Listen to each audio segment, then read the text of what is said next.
All right, we are back with you live once again on another Johnny Torch live broadcast. Yes, once again, we are okay, just checking to see the sound, and it sounds like the sound is coming through pretty good for the audio, but I don't hear the music still, and I don't understand why I'm having a problem with that. Some weeks I can play the song, the theme song, some weeks I don't have appropriate sound here for the broadcast. I don't know what's going on. I honestly don't. But we are here, and as long as the sound doesn't sound too garbled, we will continue on here.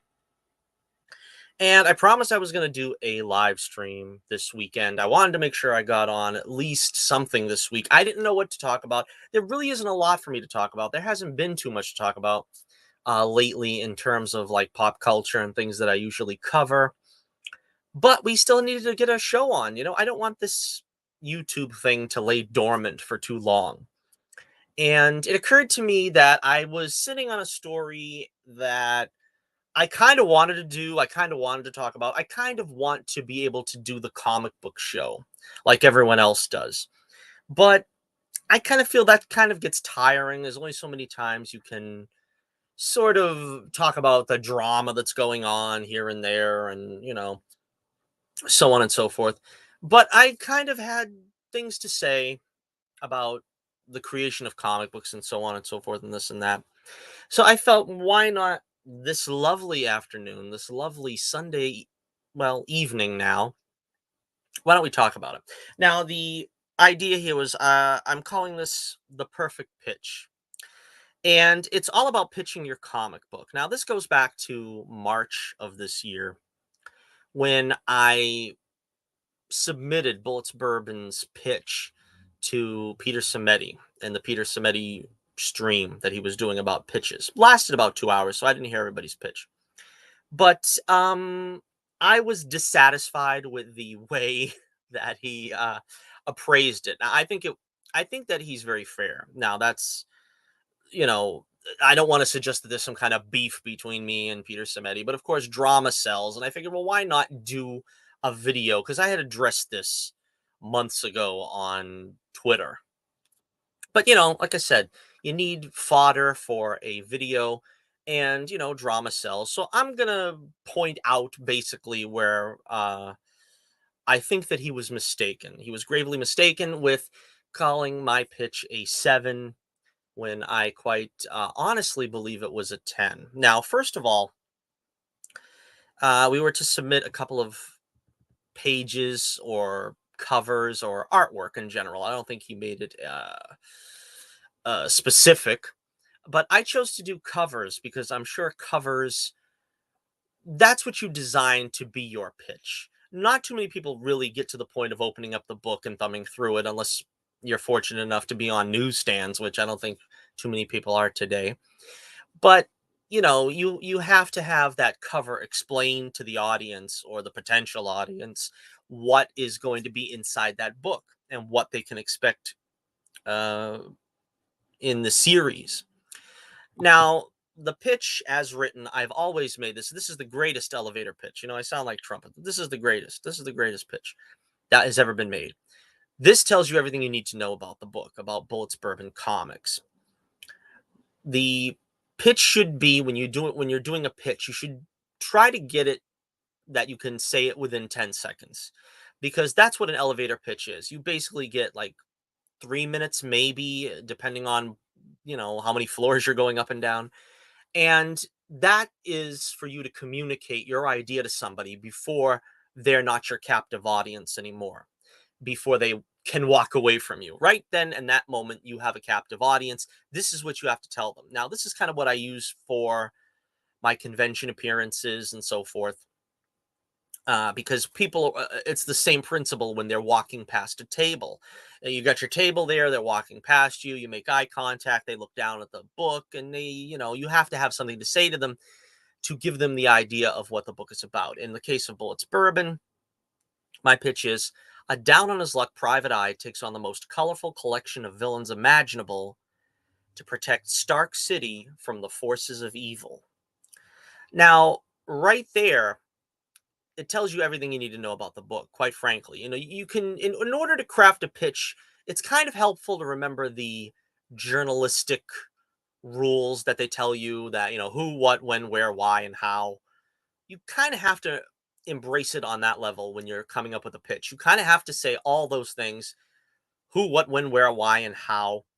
And in this case, uh, we describe Bullets Bourbon. Now, I could describe him many different ways. I could describe him as heroic. I could describe him as altruistic. I chose down on his luck because basically, when you're describing a hero, you already know he's heroic. If your protagonist is not heroic, that's probably something you should lead with. If you've got an anti-hero or someone that's meant to be kind of disreputable or something, you can lead with that. But we already know he's heroic. We already know he's altruistic. He's a do-gooder, so to speak. So saying down on his luck tells us something to expect from the character that we don't really know going in. So down on his luck was my choice for the description of the character. He's a private eye. Now again, I'm gonna put some visual aids here up now. This should be fun. Let's see. All right. They make it a little bit harder to share screen these days. I don't know. I don't know. These young these young pups today. All right. All right. So first of all, we say private eye. On the cover right there, we got his name in big bold type. We've got his occupation right there, private eye. So right now, I've already, just looking at the cover, I've already informed you of his name and his occupation without me even having to say a word. So that is the first thing that you kind of look towards when you're doing the covers. You have to be able to articulate something for people to see and identify it automatically. Now, take a look at this next one here. These are some of the covers that adorn the Bullets Bourbon comics, which I would like you to check the link in the description below and see if they don't meet your approval. All right, so next up, when we have the logo there, the logo of the hat and the gun, which is Bullets Bourbon's trademark, that's the identification. Because you see the character and you see the logo, you know exactly who is the protagonist of the book. You see the color of the hat. He's wearing the same color here. Now, of course, there are going to be some issues where he's not wearing the same traditional uniform that I usually put him in. But you basically get the idea that if you have several of these books on the table, they're going to see a couple of these issues have bullets in the outfit. And the gun and the hat automatically identifies him as the lead character, as the titular hero of Bullets Bourbon. All right, and one more here.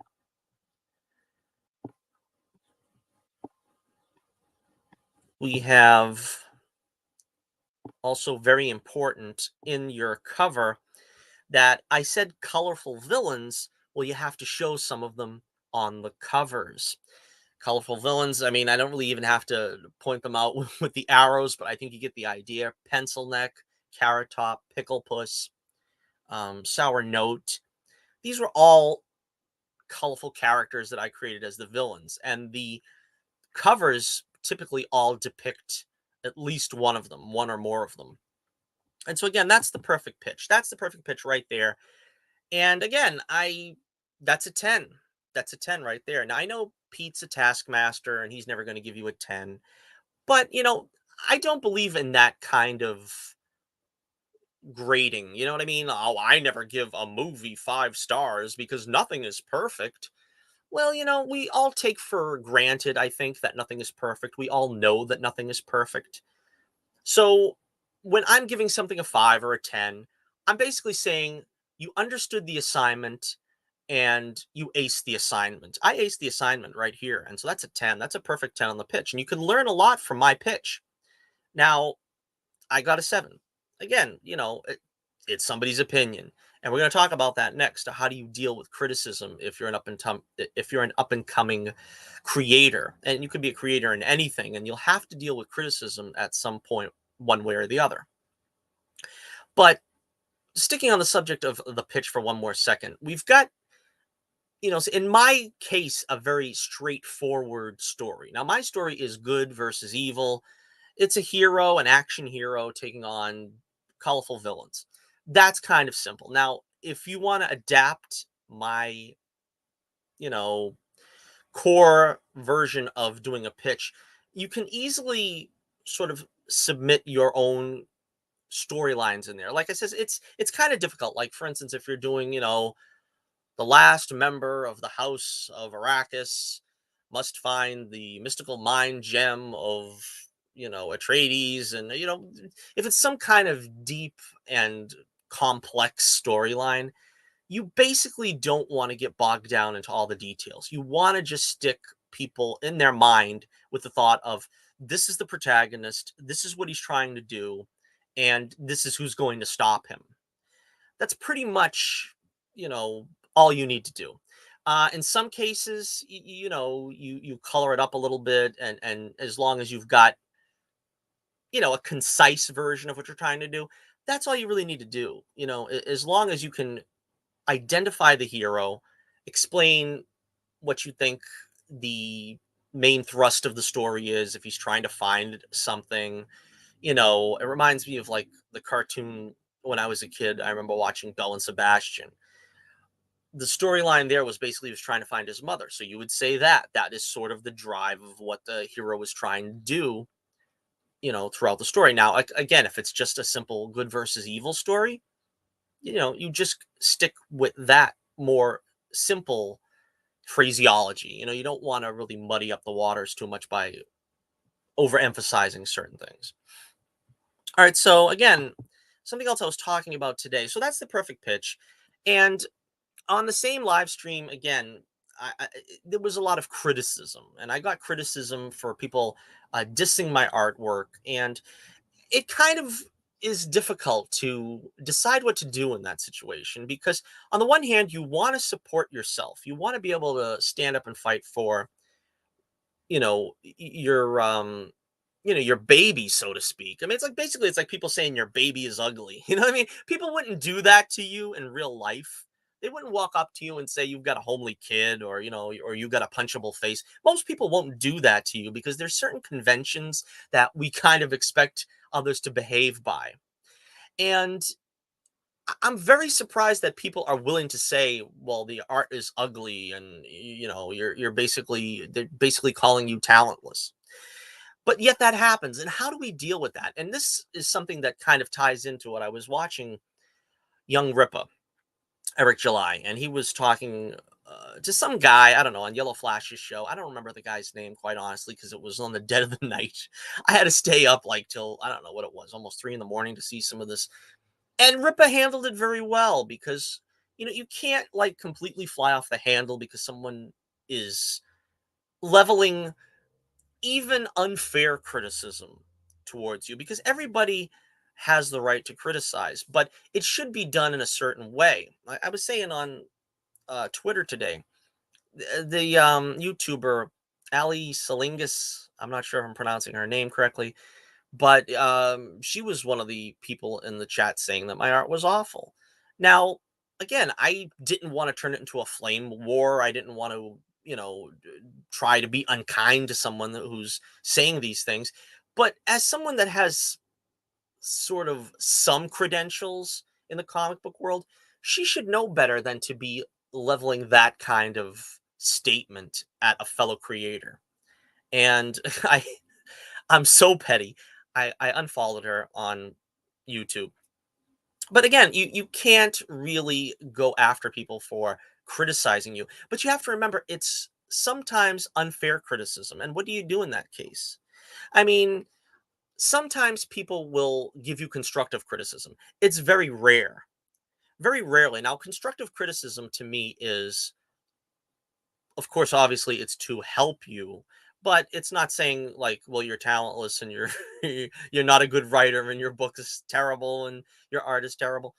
It's saying, well, I think if you know giving some kind of example of how, if you tried to draw a truck in this particular way, it would probably be better. You know what I mean?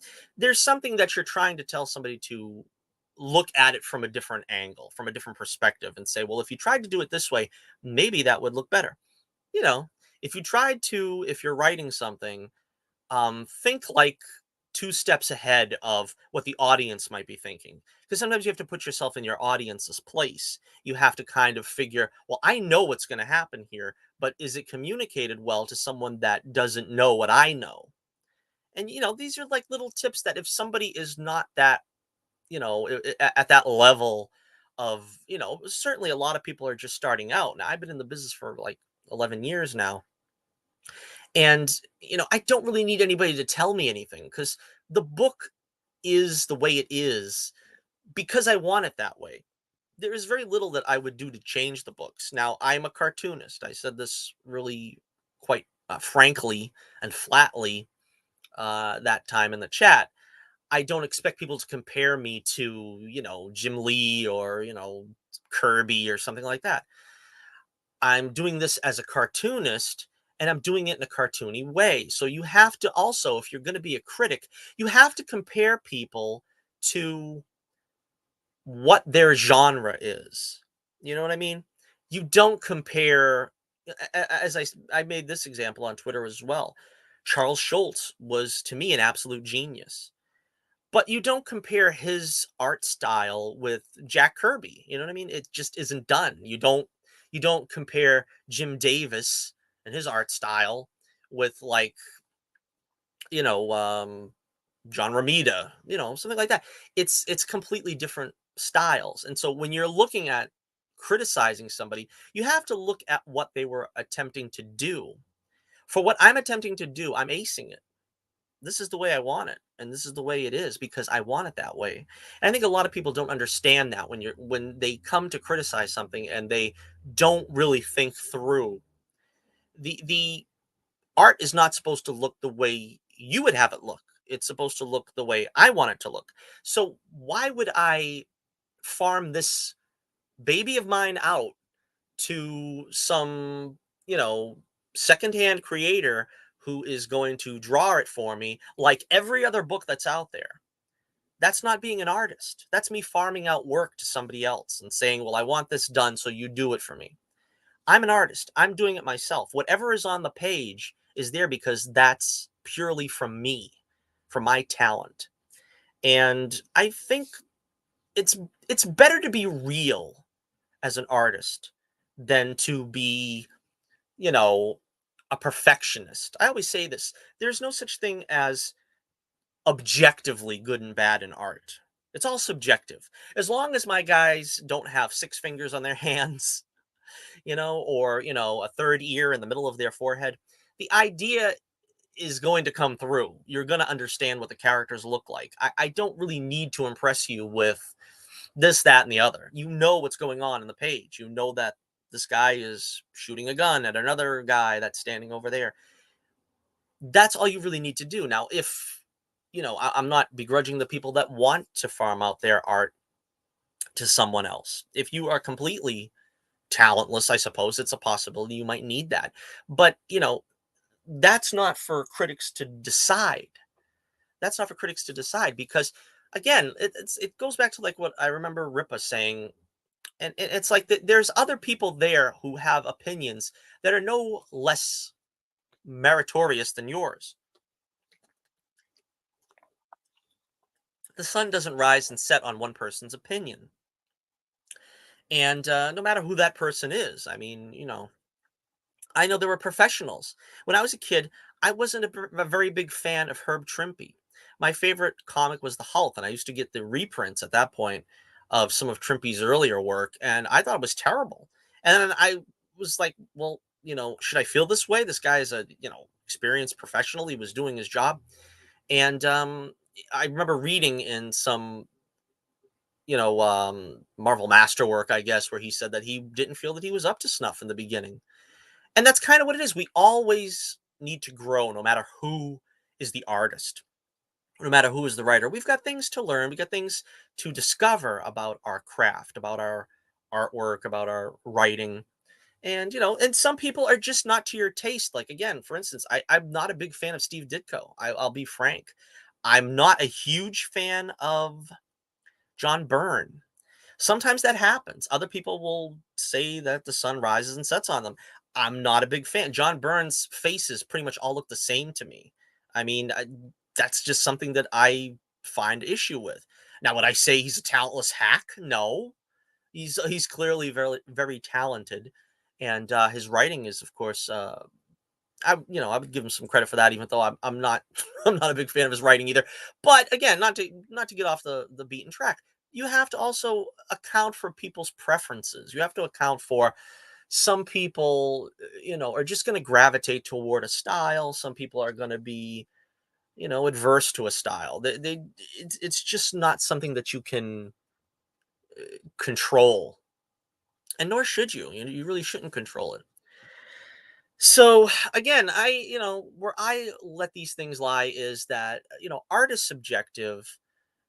As long as, like I said, you have some fundamental basic knowledge of how to draw and tell a story, you should be all right, because you're only going to get better with practice. I always tell that. A lot of kids come to me when I'm doing a convention and they're always wanting to know, "Well, what should I do to get in and start being an indie comic creator?" And I always tell them, just keep practicing, just keep writing, just keep drawing. Whatever you do, you know, you keep doing it long enough, you're going to get good at it. So whatever your choice is, if you're an artist, you keep drawing and drawing whatever you see, and be curious about how to draw it and look at it from different angles. And the same thing with writing. You have to be able to observe when you're watching something, when you're watching TV or reading a book, or if it's a comic, you'll pick up a lot easier.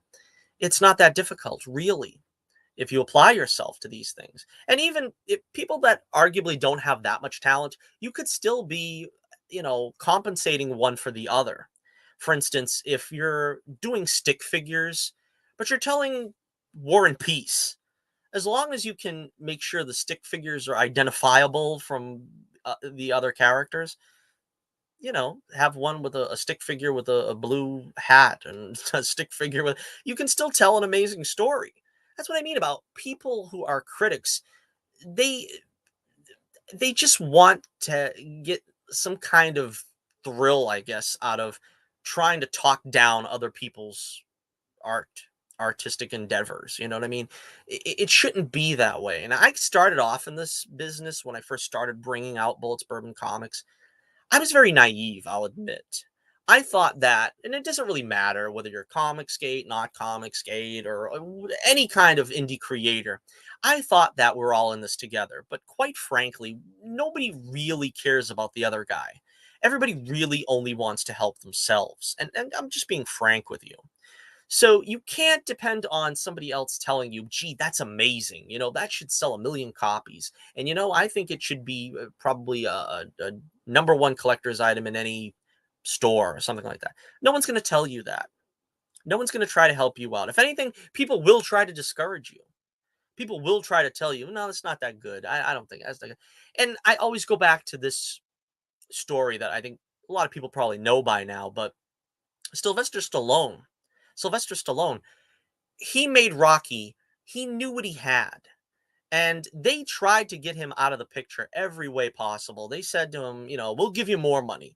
Just let us hire an actor, a known commodity. Let us have a known actor fill the role of Rocky. You be the writer. You sit back, collect a check. You'll be fine." But he knew that part was perfect for him. He knew that, it was essentially him. He was writing the underdog story, which was what he was living through. And you can't replicate that. You can't artificially cause that to be. Rocky was Sylvester Stallone, and he knew that he had to stick with it, and he knew that that was perfect for him and that would make him a star. And that's the way it is. You have to believe in your art. If you believe that you're perfect for your art, you are. Don't let anyone tell you differently. Don't let anyone tell you, "Well, you need a writer for this, or you need an artist for that." You might not start off being the perfect artist, being the perfect writer. You will grow into that eventually. And, it's just going to be from the eye of the beholder whether you ever attain that. Because a lot of people might not, and I understand that a lot of people might not cotton to the way I do comics. My way is basically doing like a TV show and the comic book version of that TV show, and it being sort of like an 80s action show. I'm not trying to do the high-minded concepts of, the angel Gabriel came down, and there's a lot of these like crazy concepts that people try to do. I'm not trying to do that. And I think that's what makes me stand out more than other people, because I am not trying to, where you need a guidebook, like a Dungeons and Dragon guidebook with 50,000, annotations about the lore and the characters and what they can do and this and that. I'm just telling a simple story that, is from the heart, that you're supposed to connect with the characters. You're supposed to want to see Bullets do well. You want to see him be successful. If I'm doing my job right, you're going to like him. And you want to see the villains get a nasty comeuppance. That's basically all it is. And, I know what I'm doing. I know what I got. And there's no one better at the helm than me. There's no one better at the wheel than me for this project. And you have to feel the same way about yours as well. You have to feel that no one else can tell the story the way you're telling it. No one else can draw the story the way you're drawing it. And, if you feel otherwise, then you got to consider exactly what you're doing and what your goals are. Because if you're in it for anything other than the art itself, you're going to be disappointed, because you have to be in it for the art. You can't be in it for the money. You can't be in it for the prestige. You might not see any of that in your lifetime, but you have to be able to feel fulfilled in what you've done. You have to have you have to tell the story because you have to tell the story. In other words, that's the way I would look at it. So I'm gonna wind this down now. I think this was a fun and worthwhile talk. I hope you guys found some benefit from it. I hope it was in some way inspiring.